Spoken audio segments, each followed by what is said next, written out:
کہ امام مہدی کے ظاہر ہونے سے پہلے ظاہر ہونے والی جو نشانیاں ہیں ان میں سب سے پہلے نشانی یہ ہے کہ دریائے فرات پہاڑ کی طرف سے پھٹ پڑے گا اور اس میں سے موجود سونا ظاہر ہونے لگے گا۔ ان کے آنے سے پہلے رمضان شریف کی پہلی تاریخ کو چاند گہن ہوگا اور اسی دن سیم ڈے دوپہر کے وقت سورج گہن ہوگا، اور ایسا گہن پہلے کبھی نہ ہوا ہوگا۔ یہ دوسری بڑی نشانی ہے۔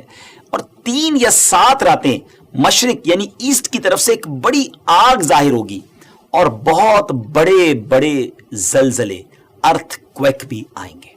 اور ہاں، امام مہدی کے آنے سے پہلے ایک نشانی جسے علماء کرام سب سے بڑی نشانی قرار دیتے ہیں وہ یہ کہ قسطنطنیہ شہر، جی ہاں، جس کو آج ہم استنبول کہتے ہیں، ترکی کا کیپٹل ہے، ایک بار پھر غیر مسلموں کے ہاتھ میں چلا جائے گا۔ جی ہاں، جیسا کہ میں نے آپ کو شروع میں بتایا تھا کہ ان کے آنے سے پہلے پوری دنیا میں کفر پھیل چکا ہوگا اور پوری دنیا گویا کفرستان بن چکی ہوگی۔ تو جب مکہ پاک میں تمام لوگ امام مہدی کے ہاتھ پر بیعت کر لیں گے تو پھر وہ وقت آئے گا کہ ایک بار پھر قسطنطنیہ، ایک بار پھر استنبول جو ہے مسلمانوں کو مل جائے گا۔ جی ہاں، امام مہدی وہاں سے سب لوگوں کو اپنے ساتھ لے کر قسطنطنیہ آئیں گے اور قسطنطنیہ کو فتح فرمائیں گے۔ اور ابھی یہ معاملہ چل ہی رہا ہوگا کہ اتنے میں شور مچ جائے گا، آواز آئے گی کہ دجال آ گیا، دجال آ گیا۔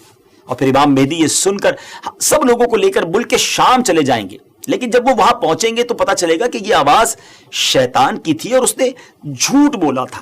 لیکن امام مہدی کے شام پہنچنے کے بعد واقعی پھر دجال نکل آئے گا اور پھر امام مہدی اپنے لشکر کو لے کر وہیں محصور ہو جائیں گے، یعنی آپ ان لوگوں کے ساتھ اس ایریا میں ہی رہ جائیں گے اور اتنے میں دجال پوری دنیا گھوم لے گا۔ پھر اس کے بعد آسمان سے حضرت عیسیٰ علیہ السلام سبحان اللہ جامع مسجد دمشق کے مشرقی مینارے پر آئیں گے۔ ہم جامع مسجد دمشق کی جو مشرقی مینارے میں ہوگا تو صبح کا وقت ہوگا، نماز فجر کے لیے اقامت بھی ہو چکی ہوگی، اب جماعت ہونے والی ہے۔ ذرا منظر دیکھیے گا کیسا ہوگا، اللہ اکبر۔ ایک طرف اللہ کے نبی ہیں اور ایک طرف نبیوں کے سردار علیہ السلام کا ایک امتی ہے۔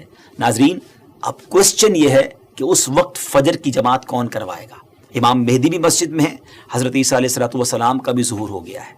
حضرت جابر رضی اللہ عنہ کی حدیث سے سنیے، آپ کہتے ہیں کہ رسول اللہ صلی اللہ علیہ وسلم نے فرمایا کہ دین کے کمزور ہو جانے کی حالت میں دجال نکلے گا، اور دجال سے متعلق تفصیلات بیان کرنے کے بعد آپ علیہ السلام نے فرمایا اس کے بعد عیسیٰ بن مریم علیہ السلام آسمان سے اتریں گے اور صبح صادق سے پہلے اعلان کریں گے کہ اے مسلمانوں، تمہیں اس جھوٹے خبیث دجال سے مقابلہ کرنے میں کیا چیز پریشان کرتی ہے؟ تو لوگ کہیں گے کہ یہ کوئی جناتی مخلوق ہے۔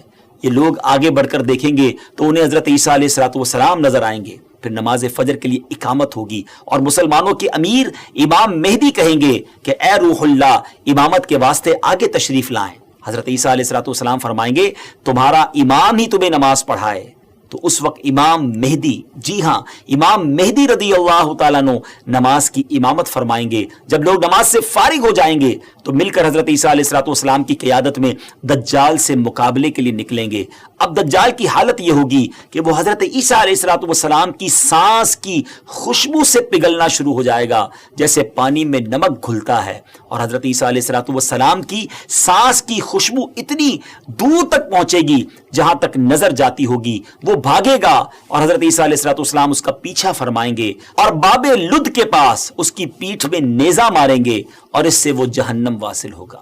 تو یہ معلومات تھی امام مہدی رضی اللہ عنہ کے حوالے سے، اور امام مہدی کے حوالے سے جو بہت ساری افواہیں، مسکنسیپشن گردش کر رہی ہوتی ہیں، تو یہ فائنل معلومات بلکہ بالکل اوتھنٹک سورس سے ہم نے آپ کو بیان کر دی ہیں کہ ان کے ظہور کے وقت بہت فتنہ ہوگا اور اسلام صرف مکہ و مدینہ میں ہوگا، اور ظہور کے وقت ان کی عمر 40 سال ہوگی اور بیت اللہ میں آپ کا ظہور ہوگا، وغیرہ وغیرہ۔ تو